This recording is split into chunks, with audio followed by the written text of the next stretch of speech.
Sinabi ni Yusek Castro ng Office of the President na fit pa ba daw ang Solgen na maging sa kanyang trabaho, na maging abogado ng gobyerno. Fit na fit siya na maging abogado ng gobyerno sapagkat ang gobyerno ay binubuo hindi lamang ng branches ng gobyerno, kundi yung taong bayan. Kaya siya dapat ay maging abogado ng mga Pilipino.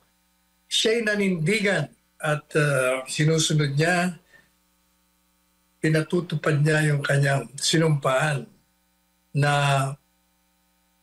ang gagawin niya ay ipagtatanggol niya ang batas, ang saligang batas. At sa kanyang pag-aaral, in fact, siya nga nagpayo kang Presidente Marcos Jr. na iligan, walang jurisdiction ang ICC. Kaya sinunod niya lamang ang tamang teorya kaugnay dito sa paksahing ito. Kaya fit na fit si Solgen Guevara na maging Solicitor General. Ang hindi fit, ang unfit, yung tagapagsalita.